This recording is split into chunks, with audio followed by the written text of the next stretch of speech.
Hi, this is Mr. Evans, and today we're going to focus on loss of energy, and we're also going to work on the math behind the loss of energy. So hopefully by me saying loss of energy, I'm throwing you off a little bit, because the law of conservation of energy, says energy cannot be created or destroyed.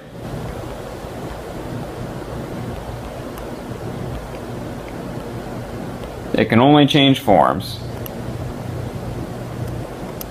Okay, and so if it cannot be created or destroyed, how could we possibly lose it? Okay, that would, I feel like, imply that it's been destroyed. And, so if you can think for a second, let's say you're out for a super, long run on a really hot day. And so you're out running, going as fast as you can. Let's say you get to start out with 100 joules of energy. Well, okay, as you run, you still have energy, right?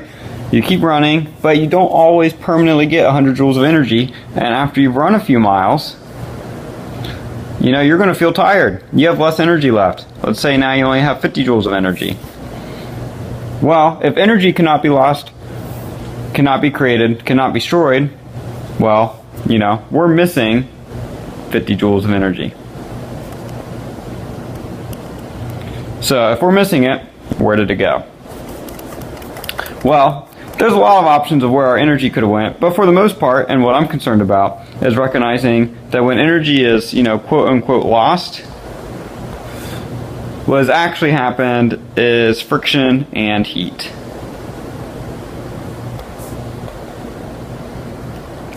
And friction leads to heat, and so that's why I basically count those as one and the same. And so when you're out running, you lose energy a lot of different ways, but one of the ways we're losing energy is through all that sweat, right? All the heat and all the sweat from being outside in 100-degree weather. So with that being said, we've practiced transfer of energy, and when we practice transfer of energy, and in my previous practice problems we focused on, a roller coaster going down a hill, and we've always assumed 100% transfer of energy. And so if I had 200 joules of energy up here, we always assumed 200 joules of energy down here. And that's great for math.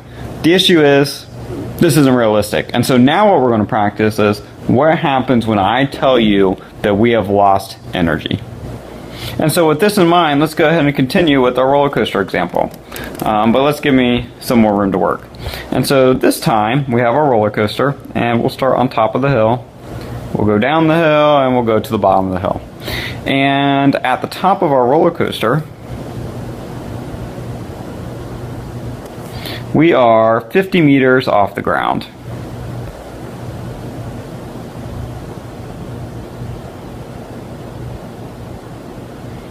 And similar to our previous questions, I want to know what our velocity will be at the bottom of the hill. And so let's say our cart weighs 750 kilograms. Hopefully at this point you're pretty, you know what to do.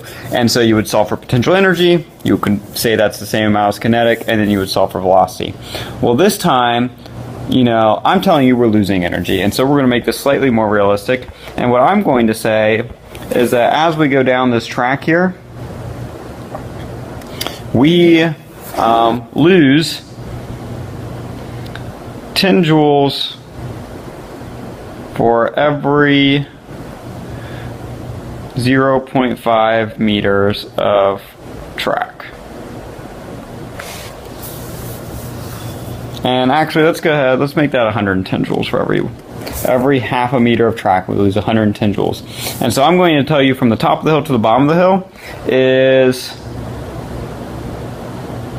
40 meters. So there's a few different ways on how you could go about this problem. And so just because it's new, let's do step one here. Let's solve for how much energy we're eventually going to lose. And so all I have to do is say, okay, I lose 110 joules of energy every half a meter of track. And so what that means is I actually lose 220 joules per meter. And so literally all I did there was 110 divided by 0.5. Okay, so if I do that per meter, and I have to go 40 meters, I end up losing 8,800 joules of energy lost. And so we can even put a negative there just to remember that we're losing it. And so step 2 now is to figure out, well, how much energy did I start with? And so now this question is almost exactly the same as the transfer energy questions. So I'm going to do potential energy first. Our mass is 750. We have 9.81 for gravity. And we are 50 meters off the ground. Okay, and so this ends up equaling, once I multiply them all, we have 367,875 joules of energy at the top of the hill. And so how much do we have at the bottom of the hill? Well, if we have this much, and we know we lose 8,800 joules, all you have to do is subtract it because it's no longer there. And so we're saying we lost this much to heat and friction. And so at the bottom of the hill, all we have remaining is 359,075 joules. Now at this point, it literally is the exact same question. So I'm going to move this out of the way. And so we've solved that that's how much energy we have at the bottom of the hill. And since we're all the way at the bottom now, we can go on to step 4, or 3, which is, we can move on to step 3, which is solving for velocity. And so we have our kinetic energy equals 1/2 mv squared. So we have 1/2 times our mass, still 750. We do not know V, but what we do know is kinetic energy, and so we have our 359,075. So I'm going to go ahead and do 359,075 equals 375